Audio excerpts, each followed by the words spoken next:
Bonjour, bonjour. Alors, nous nous retrouvons aujourd'hui pour une nouvelle émission EZ37 Mag. Et le thème, c'est être jeune aujourd'hui. Alors, être jeune aujourd'hui, pour une femme mature, ça pourrait dire quoi? Alors, en attendant que les femmes matures réfléchissent, pour une jeune femme. Ok, pour moi, être jeune, c'est un état d'esprit. Être jeune, c'est, quand je pense à jeunesse, je pense à dynamisme, activisme, force. Donc, être jeune, c'est de pouvoir mettre en valeur tout son potentiel. Voilà, D'accord. c'est ce que je pense. Et pour des femmes matures, Euh, être jeune aujourd'hui, bah, c'est pas nous. Le premier point, c'est plus nous. Être jeune aujourd'hui, c'est, je sais pas ce que ça veut dire être jeune aujourd'hui, mais ça me semble très compliqué. En tout cas, voilà, ça me semble pour moi très compliqué d'être jeune aujourd'hui. Florence, Oui, donc moi je dis, ben, jeune aujourd'hui, comme le dit Hélène, c'est la vitalité, c'est avoir de la vitalité, de la vigueur encore à ses membres. Et c'est vrai que quand on a pris de l'âge, eh ben, il nous manque un peu de vigueur. C'est pour cela il nous faut rajeunir. Voilà. Donc, euh, être jeune, c'est avant tout être jeune dans sa tête. C'est avant tout voilà, être jeune dans son cœur. Et c'est à chaque instant du renouveau, un nouveau départ à chaque instant. d'accord. Alors, de plus en plus tôt, on voit que les jeunes femmes utilisent beaucoup de cosmétiques, produits de beauté, etc., quoi. Est-ce la peur de vieillir euh, chez les jeunes et puis peut-être aussi les moins jeunes? Il y a un diktat, hein. Je crois qu'il y a quand même un diktat. Aujourd'hui, le fait qu'on se prenne beaucoup en photo avec des téléphones, ça accentue ça parce qu'il y a des filtres qui vous font un teint parfait que vous n'avez pas, qui vous font briller des yeux. Euh, il y a un décalage entre l'image qu'on peut donner de soi, bah, sur les réseaux sociaux évidemment, mais même avec une simple photo et puis bah, l'image au petit matin à 6 heures dans sa salle de bain. C'est pas tout à fait pareil. Je crois il y a un décalage. Il y a un décalage. Hélène, tu confirmes? Oui, oui, c'est bien ça. Je dirais plus que c'est un effet de mode, comme Emmanuel l'a dit. On veut suivre la tendance, on veut être dans le coup. Donc, c'est un peu ça. Oui, mais bon, pour ma part, je ne me suis jamais maquillée, donc je ne me pose pas la question. Donc, en fait, je pense que des fois, bon, ça peut être aussi le fait de paraître bonne mine quand on est, par exemple, fatigué. Et donc, on a peut-être besoin de temps en temps de se mettre un peu de fard pour, voilà, pour donner le change un peu, peut-être. Tu as raison parce que je vois par exemple dans mon activité professionnelle, il est mal vu d'avoir des cernes, il est mal vu d'avoir mauvaise mine. Donc on travaille beaucoup, mais il faut afficher une forme exemplaire même quand on est épuisé. Donc effectivement, tu as raison, on triche de ce point de vue-là. Oui, ça c'est vrai. Tu as raison. Et est-ce que c'est la peur de vieillir aussi? Je sais pas si c'est la peur soit de vieillir ou la manière dont on est perçu dans les yeux des autres quand on vieillit et qu'on s'autorise à vieillir. Je crois il y a un peu d'intolérance.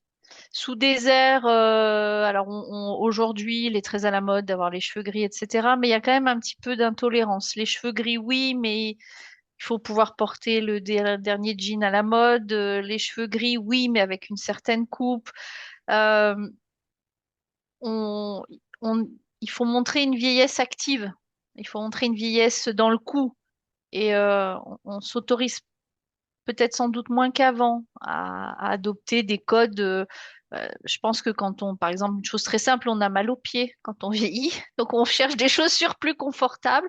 On hésite un peu à les porter. Voilà, parce que ça, comment dire, ça stigmatise. Enfin, en tout cas, ça montre l'âge.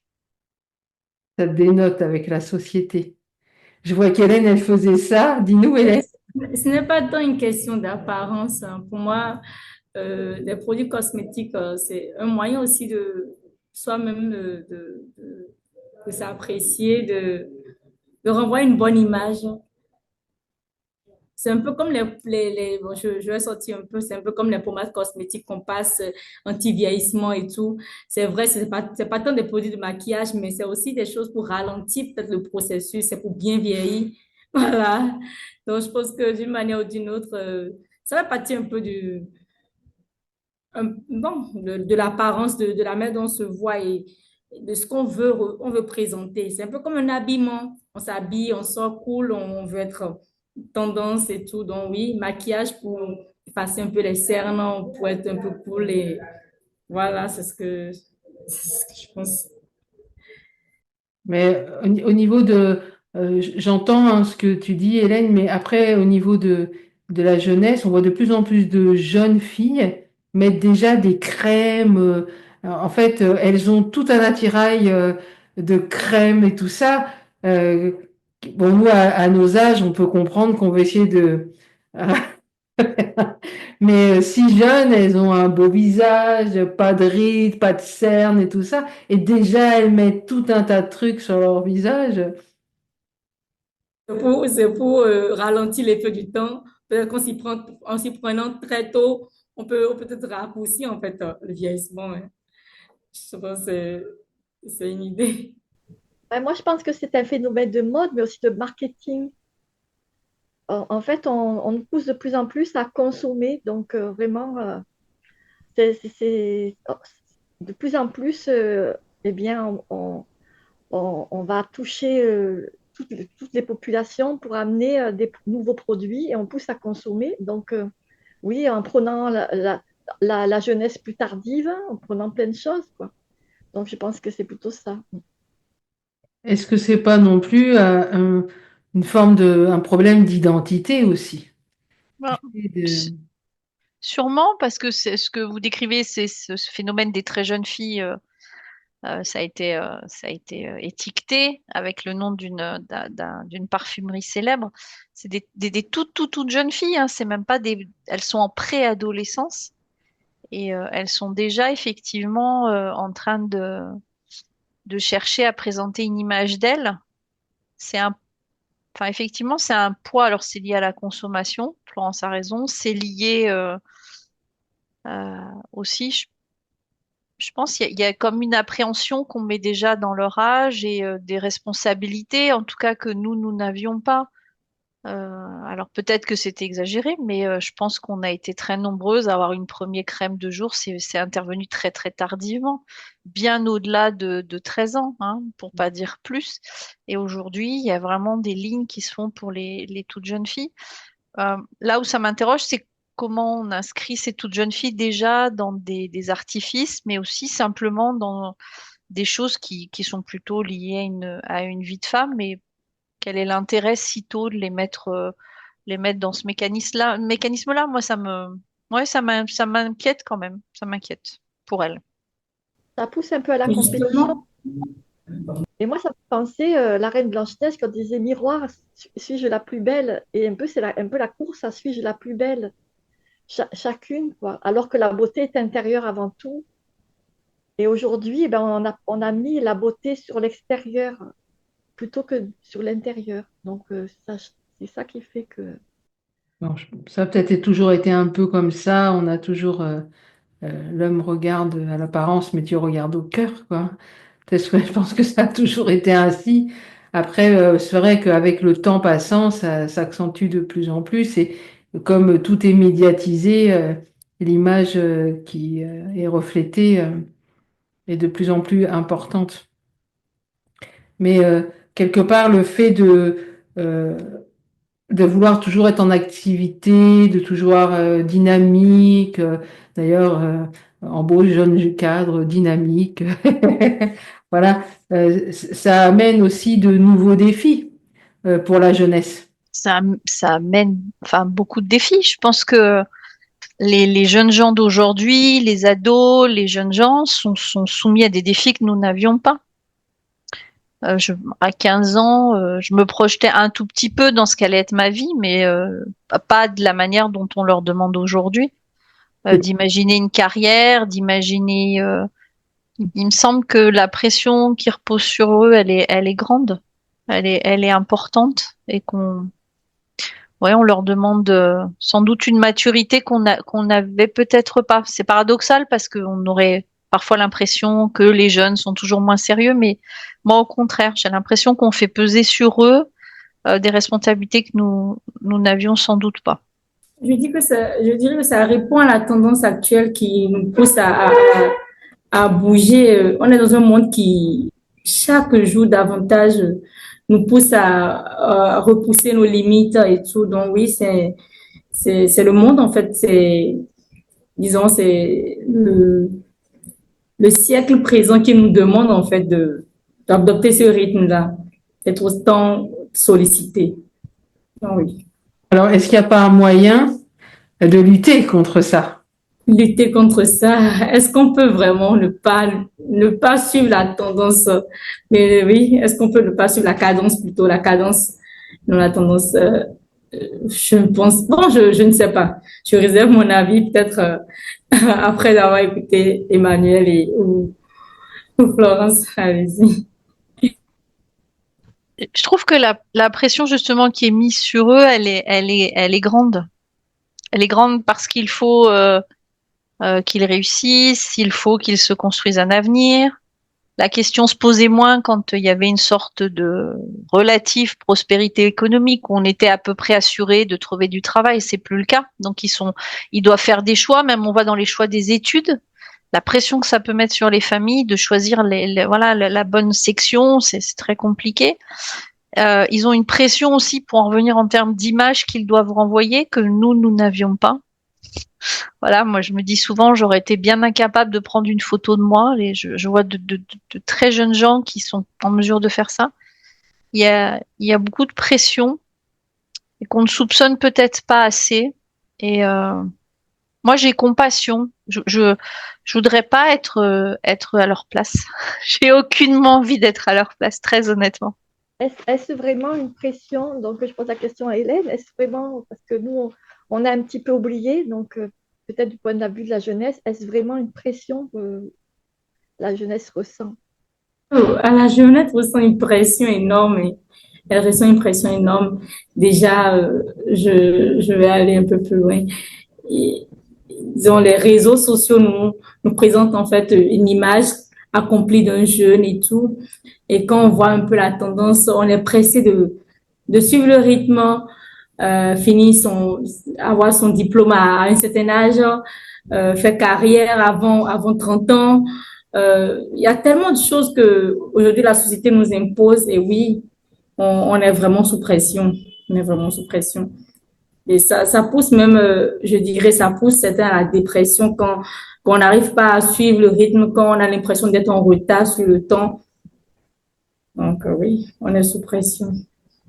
Je discutais avec une toute jeune sœur en Christ, hein, qui à un moment a même arrêté d'aller à l'église parce qu'en fait elle disait on va et en gros on nous donne encore là-bas des injonctions, on nous avertit, mais elle disait c'est le simple fait parfois qu'on vienne, c'est déjà énorme en fait et j'avais trouvé ça vraiment bien dans le fait que parfois il faut peut-être juste les accueillir parce que euh, vu le nombre de tentations auxquelles ils sont soumis, les jeunes d'aujourd'hui, je ne sais pas si nous on aurait tenu. Enfin, ils ont dans leurs mains un outil qui ouvre sur toutes les tentations possibles et imaginables et il y a juste à cliquer. L'univers entier est un univers de tentation pour eux. Euh, moi, oui, j'ai une forme d'admiration pour ces jeunes-là qui tiennent bien dans la foi, ou des jeunes parfois qui n'ont pas la foi et qui tiennent bien aussi. J'ai de l'admiration. Je trouve que ils ont beaucoup, beaucoup de défis, et on attend beaucoup d'eux, et en même temps, on a beaucoup les regards sur eux. Et j'aime leur manière d'appréhender le monde. Je trouve du coup, ils ont développé parfois une forme de sagesse que je trouve très intéressante. Oh, je vois Hélène qui sourit. C'est vrai que la pression est grande, je pense, dans ce monde actuellement, avec tout ce qui se passe aussi, les choix à faire. Et aussi, ce monde, on appelle bien ce qui est mal et mal ce qui est bien. Donc, la pression est encore plus forte, je pense, pour la jeunesse. qui a des choix à faire, qui a à se positionner, qui doit aussi savoir dire non, ce qui n'est pas toujours évident. Voilà. Et donc, ça demande vraiment ben, une force parce que nous, vraiment, ben, les anciens, quelque part, eh ben, on n'a pas vécu les mêmes choses, donc on ne peut pas tellement les orienter. Et on se sent un peu limité. On se sent un peu limité pour les aider, pour les accompagner, c'est vrai. Déjà, on a oublié un petit peu notre jeunesse parce que c'est quelque part loin derrière nous. On a un peu oublié. Et on n'avait pas les mêmes défis aussi. On n'avait pas les mêmes défis. Donc, on ne peut pas répondre totalement à ce qu'ils vivent. On n'avait pas les mêmes défis, on n'avait pas les mêmes attentes, on ne vivait pas les mêmes choses. Bon, du coup comme il y avait moins de pression parce qu'il y avait plus, on était plus sûr de trouver du travail, quoi que voilà, ça dépend voilà, où on a été, jusqu'où on a été. Mais les pressions sont différentes. Voilà, souvent, je pense que les pressions ne sont pas les mêmes aujourd'hui. Aujourd'hui, il faut tenir le rythme, il faut vraiment plaire à tout prix, quoi. Et vraiment, c'est ça. Que nous, on n'avait pas le besoin de plaire à tout prix. Nous, on nous apprenait à nous accepter tel que l'on était et avancer, voilà, comme ça. Plus à s'accepter. Oui, je dirais que Emmanuel parlait d'une certaine forme de sagesse qu'on a développée et tout. Je pense que de la même manière, on est exposé. On a aussi, on a différentes perspectives.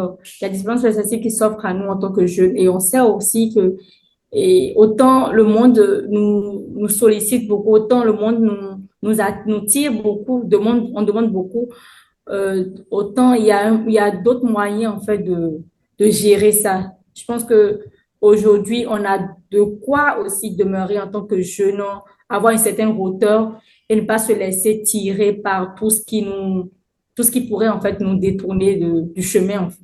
Je pense que tous les canaux il y a assez de canaux en fait, il y a assez de, il y a une certaine forme de sagesse vraiment qui s'est développée un peu comme des insectes qui résistent ou bien qui arrivent à muter et voilà.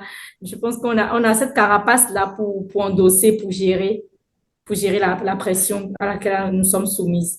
Parce qu'en fait, nous, quand on était jeunes, eh bien, malgré tout, il y avait aussi des tentations, c'était différent, mais il y avait déjà des tentations, il y avait des pièges, il y avait tout un tas de choses. C'était différent, bien sûr, mais il y a toujours eu ça quand même. Je suis curieuse de savoir différent comment. Dans le sens que nous, il n'y avait pas tous ces réseaux. Et en fait, au niveau c'est les réseaux surtout qui ont euh, favorisé, on va dire, tout ce développement de l'image de soi et tout ça. Nous, on n'avait pas ça. Déjà, les appareils photo, c'était, enfin, c'est pas comparable. Ça a évolué, ça, d'une façon, ça a été très, très vite. Mais le problème, en fait, c'est est-ce que il y aurait pas, euh, il n'y a pas de hasard avec Dieu, quoi. Et si on est dans une génération, quelle qu'elle soit, que ce soit la nôtre ou la tienne, c'était le plan de Dieu. Donc, euh, je pense qu'en Dieu, on peut arriver à un moment donné, malgré toute cette sollicitation, malgré tout ce que on veut nous imposer, à sortir de cela, tout en y étant, hein, mais en nous-mêmes, à sortir de cela pour nous laisser pleinement imbiber de la pensée de Dieu, de ce qu'il veut pour notre vie, de ce qu'il veut faire de notre vie et aussi de comment nous comporter dans cette société. Et il faudrait voir un peu les moyens pour y arriver. Alors, parce que là aussi, encore, les réseaux ne favorisent pas toujours, il y a de très très bonnes choses, mais ne favorisent pas toujours ce développement en Dieu, quoi, on va dire. Donc, Raison ne favorise pas, mais aussi ils sont un véritable canal par lequel en tout cas, les réseaux, autant ça ne favorise pas, autant ça favorise. Donc, je pense que c'est assez, on dit ambivalent, n'est-ce pas? Il y a une certaine ambivalence, voilà. Donc, oui, les réseaux sociaux aussi aident beaucoup. Il y a beaucoup de personnes qui sont transformées par un message, qui sont touchées par des choses qui se passent ailleurs et tout. C'est des choses qui n'existaient pas. Cette liberté, cette ouverture sur le monde aussi, ça a du positif. Peut-être c'est un dosage. Moi, j'ai discuté avec un jeune homme, tout jeune homme, mais qui m'expliquait qu'il avait pris la décision le matin de pas toucher son portable avant un certain moment pour avoir son temps personnel avec Dieu et un temps de recueillement. Je pense que les jeunes qui tiennent, ils se disciplinent. Ils réussissent à se discipliner, ils prennent des décisions. C'est en ça que je trouve ça intéressant, parce qu'ils ont cette capacité, ils se rendent compte et ils vont mettre de côté à un moment le réseau social, le téléphone pour faire ce qui est à faire. Ils savent se modérer aussi. Alors pas tous, hein, on est d'accord, mais on voit beaucoup de jeunes qui réussissent. Il y a aussi tout un mouvement chez les jeunes qui vont un peu vers la décroissance aussi, qui refusent de tomber dans une ultra-consommation, qui font attention à la manière dont ils vivent, dont ils consomment, ils se posent des questions que nous, par contre, nous ne nous posions pas. Ils sont très conscients des choses. Et c'est aussi intéressant. Je pense que ça va probablement amener dans l'Église quelque chose de très intéressant quand ils seront un peu au pouvoir, quand ils seront un peu aux manettes, parce qu'ils auront une autre manière de vivre les choses, de voir les choses, quelque chose de peut-être plus essentiel et moins avec un vernis moins important, quelque chose de peut-être plus vrai, parce que justement ils feront davantage la différence et ils se laisseront pas séduire comme nous parfois on peut encore se laisser séduire. Je dirais oui, c'est bien ça. Aujourd'hui, quand on voit les jeunes à la tête d'église ou bien de mouvements de jeunes, ils ont une certaine ouverture d'esprit qui fait que l'église est ouverte à toutes. L'église est ouverte à tout jeune et tout. Il n'y a pas de barrière comme les anciens, je dirais les anciennes églises avec les anciens qui sont un peu plus rigides, qui sont un peu regardants à l'apparence, qui sont un peu trop, je dirais, radicaux, voilà. Ils sont assez radicaux et tout. Et ces jeunes à la tête d'église, vous voyez, ils arrivent vraiment à drainer assez de jeunes parce qu'ils ont compris que les jeunes, il faut les garder occupés. Les jeunes, il faut créer un cadre pour les entertain, bon, les distraire et tout. Donc, cette perspective-là leur permet en fait de vraiment gagner beaucoup de jeunes. On remarque sur les réseaux sociaux aujourd'hui qu'il y a un grand mouvement de jeunes qui adorent Christ, qui aiment Christ, qui affichent sa foi et tout. Et c'est intéressant à voir quand d'autres jeunes voient ça, ils sont intéressés, ils ont envie de se joindre à ce mouvement, bien qu'ils ne comprennent pas ce dont il s'agit. Ça les attire et quand ils sont attirés, ça permet en fait, quand une fois on attire leur attention et quand ils rentrent, on arrive à les capter. Donc je pense que oui, comme Emmanuel l'a dit, ces jeunes, quand les jeunes viendront, ils prendront la place, ils sauront comment faire, ils sauront mieux gérer. Alors, ma question, c'est est-ce que l'audimat, la popularité fait les conversions? Parce qu'entre être attiré par une bonne ambiance, jeune, sympa, dynamique et tout ça, et vivre Christ, est-ce que les gens suivent Christ ou est-ce qu'ils suivent une ambiance, un mouvement? Moi, j'ai vu dernièrement je vais à la défense des jeunes. Ouais, j'ai bien compris. Non, mais j'ai vu un très jeune homme américain, mais il a je dis très jeune, il a vraiment moins de 30 ans, même peut-être plus de 25, je sais pas. Et en fait, lui, il va évangéliser, mais dans des quartiers, je sais pas comment il fait ça. Vraiment à la sortie des boîtes de nuit, dans des lieux de prostitution, au milieu de, et je pense que le Seigneur lui a vraiment donné quelque chose dans sa manière d'approcher les gens qui est extraordinaire. Et il a un message pourtant, quand il a des vidéos où il parle, qui est hyper radical justement, qui est pas il n'y a pas de compromis, mais je pense que ça ressemble à ce qui devait se passer dans Actes, dans le temps des apôtres, c'est-à-dire il va vraiment on le voit s'approcher de gens comme ça, et il a cette proximité, il a cette facilité Et les gens finissent par accepter qu'ils prient pour eux et on voit des espèces de grands costauds ou des gens habillés très étrangement, pour moi, qui vont prier, qui vont pleurer sous l'effet de la prière. Et il est là. Et par contre, dans son message, il est ultra radical. En fait, il dit des choses qu'aucun vieux n'oserait dire sous peine d'être immédiatement soupçonné d'intégrisme et tout. Encore quelqu'un qui m'a beaucoup touchée. Voilà. Oui, ça, je suis d'accord au niveau de l'évangélisation. Là, je parle en fait des églises. La transformation. Vous parlez plutôt de la véritable transformation. Est-ce que ces jeunes sont véritablement transformés? Je crois bien que sur le coup, on ne peut pas espérer une véritable transformation sur le coup. Oui, des jeunes viennent et tout. Mais je pense qu'avec le temps et la marche avec le Seigneur, elle est toujours graduelle. On ne reçoit pas le Seigneur et sur le coup, c'est vrai, on se répand, on marche avec le Seigneur, mais on ne le connaît pas. On ne connaît pas le Seigneur. Il faut du temps.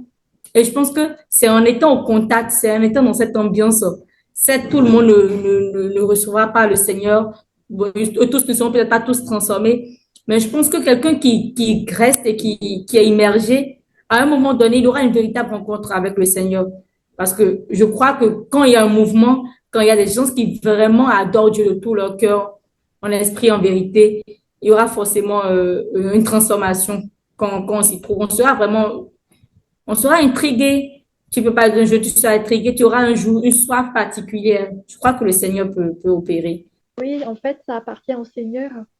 Ça ne nous appartient pas à nous-mêmes. Donc, c'est vrai que les réseaux sociaux, dans ce sens-là, sont une ouverture pour que les gens rencontrent le Christ. Mais je pense que ça se fait dans le temps et tous, on n'est pas appelés de la même manière. Et le Seigneur peut nous appeler dans les réseaux sociaux, mais aussi en dehors des réseaux sociaux. En fait, on peut être interpellé dans les réseaux sociaux par des prédications ou des témoignages, mais sans que le cœur soit vivement touché. C'est peut-être plus tard, dans sa cuisine, en faisant la vaisselle ou dans un autre moment, que le cœur va être vivement touché. On ne sait pas pourquoi. C'est au temps de Dieu. Voilà. Amen, amen. Euh, on disait que les jeunes devaient se discipliner par rapport au réseau, mais je dirais les vieux. Je pense qu'ils ont le même problème. La marche n'est pas un long fleuve tranquille. La marche, c'est au quotidien. C'est oui, c'est chaque jour du renouveau avec le Seigneur. Chaque jour, se positionner, se repositionner si on n'est pas le positionné, se questionner par rapport à nous-mêmes, se positionner par rapport à ce que Dieu attend de nous. Chaque jour, c'est un défi, oui, c'est un défi parce que rien n'est acquis. Rien n'est acquis, mais en même temps, tout est acquis parce que Jésus-Christ a tout accompli à la croix. Mais nous, par contre, on a toujours tendance à vouloir faire, alors qu'il suffit de s'abandonner totalement. Et le plus dur, c'est de s'abandonner totalement. C'est ça le challenge, je pense. Sur les réseaux sociaux, je pense que c'est le même niveau de tentation avec les vieux qu'avec les jeunes. Et peut-être même que euh, on a, on est d'autant plus tenté qu'on méconnaît. Je pense que ce qui permet à certains jeunes de s'extraire, c'est que ils réfléchissent, ils pensent, et parfois les gens plus âgés ont la même naïveté face à un réseau social. Ils pensent trouver ce qu'ils ne trouveront pas, ou qu'au contraire ils trouveront trop bien. La tentation, elle est pour tous. C'est juste que chez les jeunes, elle commence très tôt, du fait de la possession de portables, simplement. Ça permet d'avoir accès plus rapidement. Et ils sont tentés plus tôt. Il y a une forme de banalisation aussi au travers des réseaux sociaux. Le fait qu'on ait accès à des images auxquelles on n'avait pas accès auparavant. Je parle pas forcément de choses très graves, hein. Même Ça, ouais. simplement des images de catastrophes, des choses comme ça, sans que ça aille dans des choses qui soient absolument dramatiques. Il y a une forme de banalisation. Et ça touche aussi les plus anciens qui finissent par ne plus vraiment regarder les informations et balayer comme ça en scrollant et on passe d'une information à l'autre. Bon, je dirais juste, après, il faut chercher son centre d'intérêt. On est tous soumis à comme on vient de le dire, on convient que et jeunes et vieux, on est tous attirés.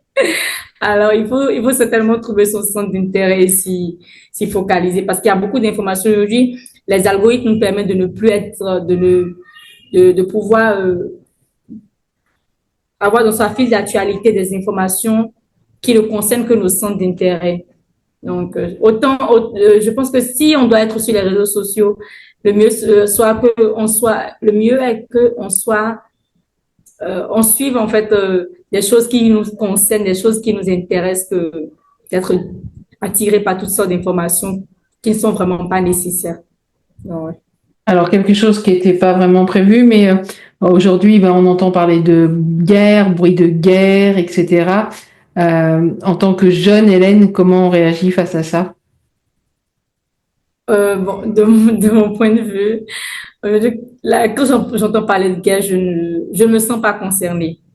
Pourquoi? Parce que euh, c'est un truc qui a été tellement banalisé, c'est un truc auquel on est tout le temps exposé au travers des catastrophes, des guerres et tout, que on n'en mesure pas vraiment la gravité. Parce que c'est comme si le monde entier est dans un chaos et on ne sait plus vraiment, on est vraiment plus inquiété. Pour ma part, hein, c'est ce que moi, je ne me sens vraiment pas concernée quand j'entends parler de guerre parce que j'ai l'impression que le monde entier est dans un chaos et que un peu partout, on entend des bruits de guerre et finalement, ça n'inquiète plus personne. Alors, malgré tout, comme tu dis, on est dans un chaos, hein, d'un point de vue mondial, hein, qu'on parte du nord au sud, à l'est, à l'ouest, on est dans un chaos. Euh, En tant que jeune, comment gérer cela et comment conserver sa foi en Dieu euh, quand on sait que tout est en train de s'écrouler? Bon, comment conserver son calme dans ce chaos? Eh bien, comme je l'ai dit, il faut être focus. Il faut rester focus. Et la discipline revient encore une fois. La discipline. Il faut se Qu'est-ce que tu discipliner. dirais à un jeune qui aujourd'hui voit tous ces événements se produire sous ses yeux et puis qui commence un peu à perdre les pédales quoi, au niveau de sa foi et tout ça? Qu'est-ce que toi tu lui conseillerais à ce jeune? Je vais lui proposer d'abord de faire une pause, de faire un état des lieux. C'est un livre que j'ai lu. Et tu fais une pause, tu fais un peu l'état des lieux et tu choisis. Enfin, on prend une décision. On fait une pause et on prend une décision. Qu'est-ce que je veux pour ma vie? Qu'est-ce qui me concerne? En ce qui me concerne, qu'est-ce que je veux? Quelle voie je veux prendre? Quel- Parce que oui, le chaos, il est autour. Mais soit on choisit soit de se laisser engloutir par le chaos ou bien de rester focus, de ne pas se laisser tirer. Donc, je dis à cette personne de faire une pause et de faire un état des lieux et de choisir en fait la direction qu'il souhaite prendre.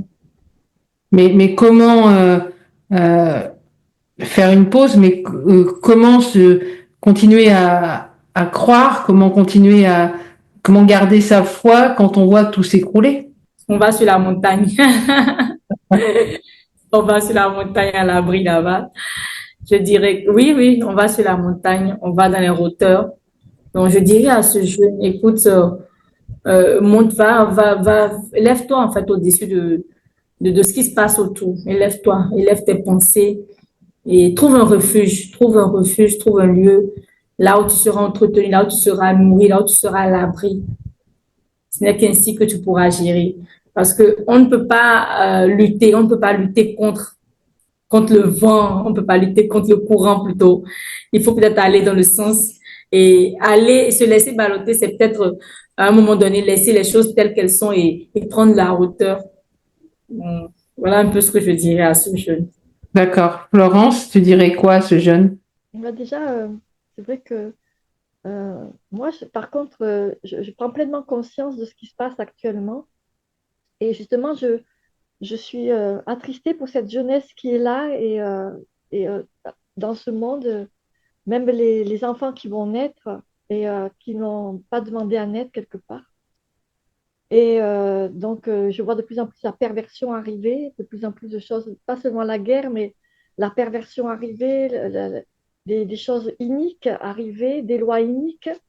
Et dans ce monde, je dis que c'est pas facile. Et en fait, donc, c'est vrai que quelqu'un qui, déjà, si le jeune il vient vers moi en me posant ces questions, c'est que le jeune, il a envie de s'en sortir. C'est déjà que lui, il a remarqué que ça n'allait pas. Mais combien ne remarquent pas que ça ne va pas? Combien ne remarquent pas que suivent le train de ce monde en pensant que oui, ben, c'est comme ça. Ils ne voient même pas que ces choses qui arrivent, ce n'est pas normal, quoi. Aujourd'hui, voilà ce que je dis, de plus en plus, on voit les jeunes se vautrer, quoi, et se perdre, parce qu'il y a aussi ce côté-là.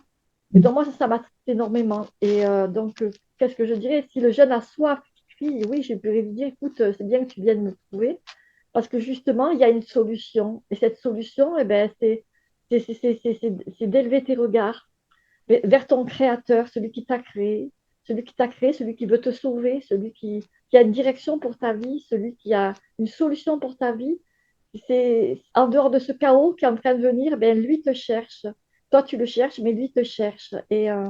Vraiment, il a un regard sur toi. La preuve, c'est que toi, déjà, voilà, il y a une parole qui dit que Dieu s'est laissé attirer parce qu'il ne cherchait pas, ce qu'il ne trouvait pas.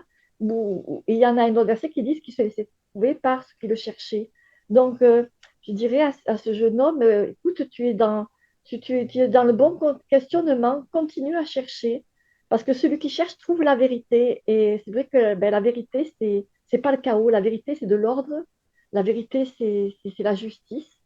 Et tu es sur la bonne voie. Continue de chercher. Merci Florence. Emmanuel? Mais je crois que le conseil d'Hélène, il veut pour les jeunes, mais il vaut pour les vieux. C'est que ça, de toute manière, dans ce chaos, dans tout ça, ça va passer par la relation qu'on a avec le Seigneur, une relation personnelle. C'est ce qu'elle disait. Il faut monter, effectivement, il faut aller à la rencontre de Dieu. Et elle parlait aussi de discipline, et je dirais ça vaut pour les jeunes, ça vaut pour les vieux. Je crois que ça va être les clés. Les clés, c'est la qualité de la relation qu'on a avec Dieu et la discipline qu'on va mettre pour la conserver parce qu'il va falloir être volontaire. Ça se fera pas au hasard, ça s'est jamais vraiment fait au hasard, mais ça va être de plus en plus exercer sa volonté justement. Et le conseil qu'elle donne, bah, je le prends aussi pour moi. Je rajouterai rien de spécial à un jeune parce que alors certains, on se le dit, sont tout à fait perdus et happés. Et là, il faut vraiment qu'il y ait un message puissant qui les touche. Pour ceux qui ne sont pas happés, je pense qu'ils ont quand même les yeux assez ouverts. Mais ceux qui sont happés, il y a besoin d'une vraie révélation et de quelque chose qui soit vraiment un signe majeur pour les sortir. Je ne sais pas aujourd'hui, mais là c'est une vraie interrogation, s'il peut y avoir des jeunes tièdes. Je ne crois pas. Je pense que nous avons peut-être été une génération qui pouvait être un peu tiède et survivre.